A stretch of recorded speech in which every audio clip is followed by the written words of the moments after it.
आज हम बात करते हैं डॉट नेट की। डॉट नेट क्या है? Introduction of dot net. Dot net Microsoft company द्वारा डेवलप किया गया विंडो बेस्ड प्रोग्रामिंग करने एवं सॉफ्टवेयर डेवलपमेंट करने के लिए एक नया प्लेटफॉर्म है। अर्थात माइक्रोसॉफ्ट कंपनी के द्वारा तैयार किया गया यह एक नया प्लेटफॉर्म है जिसका use window based application develop करने के लिए किया जाता है। इसकी सहायता से हम window based application, console based application, web applications, web services इत्यादि क्रिएट कर सकते हैं। यह प्लेटफॉर्म एक free cross platform open source developer platform है जिसका यूज कई अलग अलग तरह के एप्लीकेशन को डेवलप करने के लिए किया जाता है।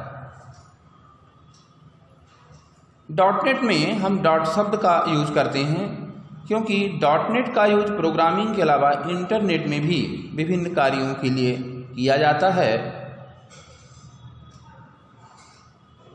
चूँकि डॉट शब्द का यूज इंटरनेट के वेबसाइट में किया जाता है, जैसे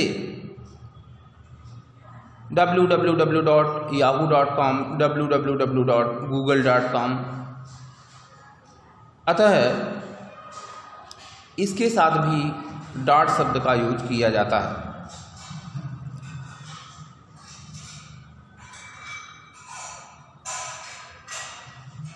dot net platform application, program एवं ऑपरेटिंग सिस्टम के बीच कार्य करता है।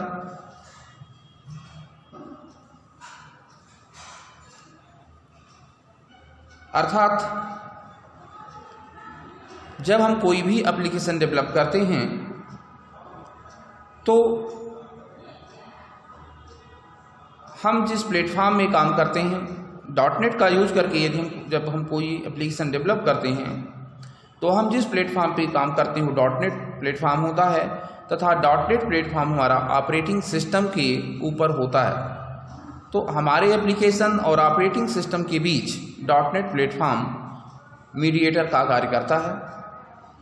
माइक्रोसॉफ्ट के कई programming languages co dot net platform के अनुरूप डेवलप किया है। ये languages dot net programming languages कहलाती हैं।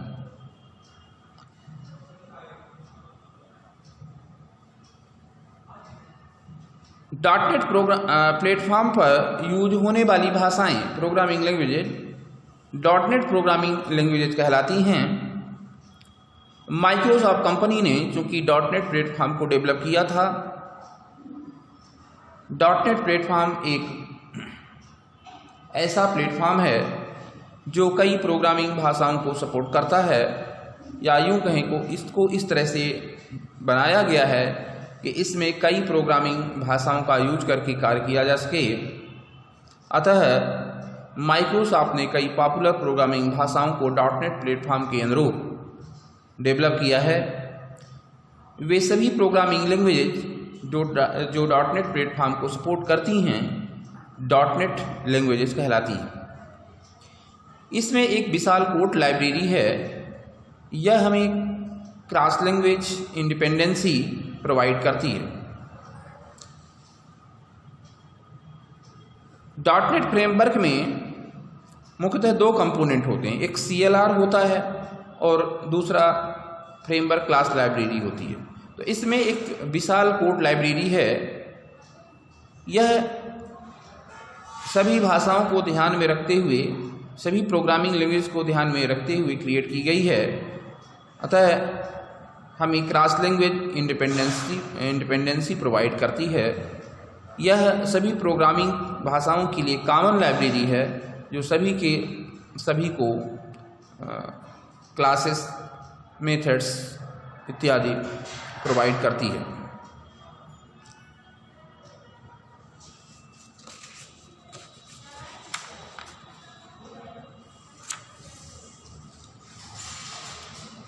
डॉटनेट फ्रेमवर्क को निम्न उद्देश्य की पूर्ति के लिए तैयार किया गया बनाया गया है। पहला, ऑब्जेक्ट ओरिएंटेड प्रोग्रामिंग के लिए उपयुक्त एवं सक्षम इन्वायरमेंट प्रदान करना। Dot net framework object oriented programming के लिए एक उपयुक्त एवं सक्षम वातावरण या इन्वायरमेंट प्रोवाइड करती है। दूसरा, कोड के एग्जीक्यूशन के लिए ऐसी टेक्निक का निर्माण करना जिससे इच्छित कार्य के लिए कम से कम कोड का यूज हो तथा कोड का एग्जीक्यूशन बिना किसी बाधा के सुचारू रूप से हो सके। तीसरा, कोड एग्जीक्यूशन के लिए ऐसी पद्धति का निर्माण करना जिसमें कोड सुरक्षित रूप से कार्य कर सके तथा अन्य कंप्यूटर पर भी सही रिजल्ट दे सके। चौथा, प्रोग्रामर को विभिन्न प्रकार के ऐप निर्माण के लिए, एप्लीकेशन निर्माण के लिए एक ही जगह पर कार्य करने की सुविधा हो। डॉटनेट फ्रेमवर्क हमें ऐसी सुविधा देता है जिसमें हम सॉफ्टवेयर को या किसी एप्लीकेशन को डिजाइन, उसकी कोडिंग तथा उसका एग्जीक्यूशन एवं उसकी डिबगिंग एक ही स्थान पर कर सकते हैं। हमको कहीं अन्यत्र किसी दूसरे जगह जाने की ज़रूरत नहीं होती। यह हमें एक आईडीई प्रोवाइड करता है जिसकी सहायता से हम coding, designing, coding, testing, debugging इत्यादि कार्य को आईडीई में ही रहते हुए ही कर लेते हैं।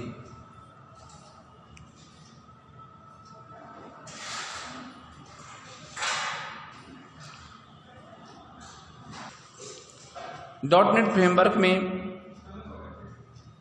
क्रिएट किए गए एप्लीकेशंस के कोड सेफ होते हैं तथा इन्हें अन्य कंप्यूटर पर भी उसी तरह से यूज किया जा सकता है जिस कंप्यूटर पर उसे डेवलप किया गया था। डॉटनेट फ्रेमवर्क में लिखे कोड को नेटवर्क में भी यूज किया जा सकता है, अर्थात दूरस्थ कंप्यूटर की कोड को भी किसी अन्य कंप्यूटर पर हम एग्जीक्यूट कर सकते हैं, बशर्ते कि डॉटनेट फ्रेमवर्क उस सिस्टम में होना चाहिए जहां हम उसे एग्जीक्यूट कर रहे हैं।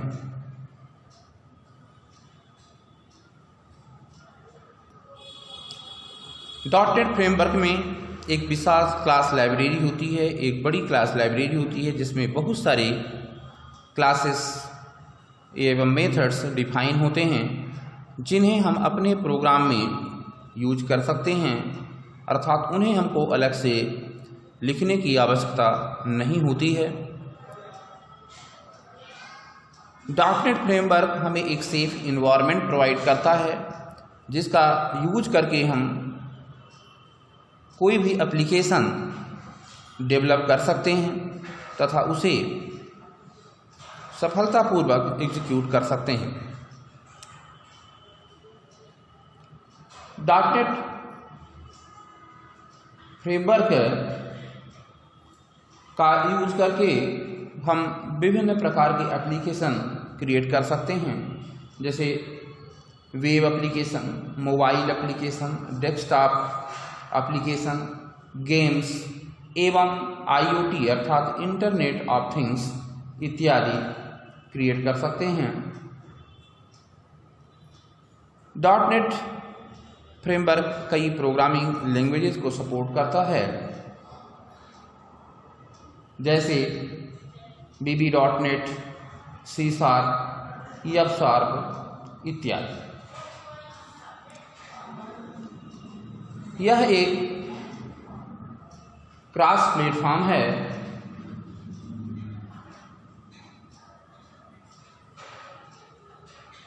क्योंकि यह कई सारी लैंग्वेजेस को सपोर्ट करता है। हम डॉटनेट फ्रेमवर्क में ही VB.NET के कोड को रन कर सकते हैं। VB.NET में एप्लीकेशन क्रिएट कर उसे रन कर सकते हैं। सी शार्प में भी किसी एप्लीकेशन को क्रिएट कर उसे रन कर सकते हैं। एक एप्लीकेशन या एक लैंग्वेज में लिखे गए कोड को डॉटनेट फ्रेमवर्क का युग में हम दूसरे लैंग्वेज के एप्लीकेशन में भी यूज कर सकते हैं, क्योंकि डॉटनेट फ्रेमवर्क में लिखे गए कोड डायरेक्ट एग्जीक्यूट नहीं होते हैं।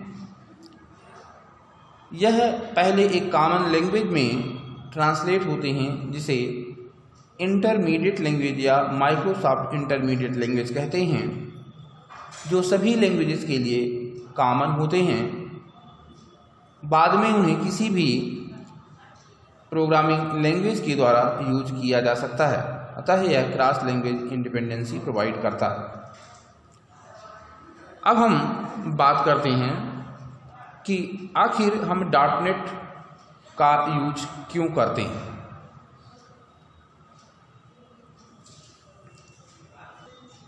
अर्थात नीड ऑफ डॉटनेट, क्योंकि वर्तमान समय में कई प्रोग्रामिंग लैंग्वेजेस का यूज किया जाता है, जैसे सी, C++, जावा इत्यादि। इन लैंग्वेजेस के कोड के अपने अलग अलग सिंटैक्स होते हैं। अर्थात सी लैंग्वेज में यदि हमें किसी सिंटैक्स को या कोई मैसेज हमें प्रिंट कराना होता है तो हम प्रिंटफ फंक्शन का यूज करते हैं। इसी तरह से C++ में सी आउट का यूज करते हैं। तो अन्य अलग अलग प्रोग्रामिंग लैंग्वेज में अलग अलग तरह के सिंटैक्स यूज किए जाते हैं, तथा इन लैंग्वेजेस का कार्यक्षेत्र भी अलग अलग होता है। अर्थात अलग अलग प्रोग्रामिंग लैंग्वेजेस अलग अलग कार्यक्षेत्र में अलग अलग फील्ड के लिए अधिक उपयुक्त रहती हैं। अतः प्रोग्रामर को सभी क्षेत्र के प्रोग्राम बनाने में कठिनाई होती थी। चूँकि लैंग्वेजेस फील्ड स्पेसिफिक थी, तो अलग अलग फील्ड के सॉफ्टवेयर को डेवलप करने के लिए प्रोग्रामर्स को अलग अलग लैंग्वेजेस का नॉलेज रखना आवश्यक होता था। अर्थात उन्हें कई लैंग्वेजेस की जानकारी होना आवश्यक होता था। इस समस्या के समाधान के लिए माइक्रोसॉफ्ट ने एक ऐसे प्लेटफॉर्म का निर्माण किया जिसमें विभिन्न प्रोग्रामिंग लैंग्वेजेस में बनाए गए प्रोग्राम को एक समान कोड में चेंज कर उसे एग्जीक्यूट किया जा सके। इस प्लेटफॉर्म को डॉटनेट फ्रेमवर्क कहते हैं। अर्थात dot net framework cross language independency provide करता है। डॉटनेट फ्रेमवर्क में एक लैंग्वेज में लिखे गए कोड को दूसरे लैंग्वेज में यूज किया जा सकता है।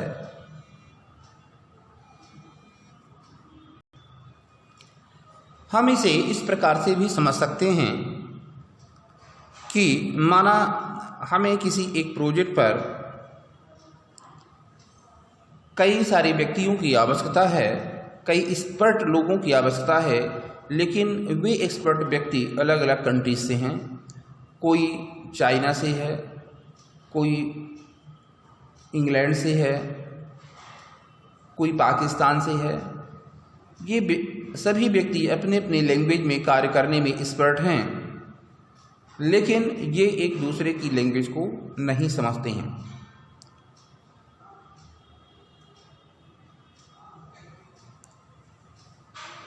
यदि हमें इन सभी व्यक्तियों के विचारों को लेकर काम करना है, तो हमें एक ऐसा सिस्टम तैयार करना पड़ेगा जिससे इन सभी के विचारों को लेकर के काम किया जा सके। अर्थात यदि हम सभी के लिए एक ट्रांसलेटर ऐसा नियुक्त कर दें जो उनकी भाषा को, उनकी भाषा के विचारों को या उनके किए गए कार्यों को एक कॉमन लैंग्वेज में कन्वर्ट कर दे, जो सभी के लिए कॉमन हो, तो उन सभी के विचारों को एक लेकर के आगे कार्य किया जा सकता है। माइक्रोसॉफ्ट ने भी इसी तरह की टेक्निक का यूज किया। चूँकि कई प्रोग्रामिंग भाषाएं थीं, अलग अलग प्रोग्रामिंग भाषाओं के एक्सपर्ट थे, वे अपने अपने प्रोग्रामिंग लैंग्वेज में अच्छा कार्य करते थे, लेकिन चूँकि एक लैंग्वेज के कोड को दूसरे लैंग्वेज के साथ में यूज नहीं किया जा सकता था, अतः वे एक साथ एक प्रोजेक्ट पर कार्य नहीं कर सकते थे। माइक्रोसॉफ्ट ने .NET फ्रेमवर्क में एक ऐसी टेक्निक का यूज किया जिसमें अलग अलग प्रोग्रामिंग लैंग्वेज में लिखे गए कोड को एक कॉमन लैंग्वेज में कन्वर्ट कर दिया जाता है, जिसे IL इंटरमीडिएट लैंग्वेज या MSIL माइक्रोसॉफ्ट इंटरमीडिएट लैंग्वेज कहते हैं, जो सभी लैंग्वेजेस के लिए कॉमन होती हैं। और आगे इस कोड को किसी भी एप्लीकेशन के साथ में, किसी भी लैंग्वेज के एप्लीकेशन के साथ में यूज किया जा सकता है, क्योंकि यह सभी लैंग्वेज के लिए कॉमन कोड होता है।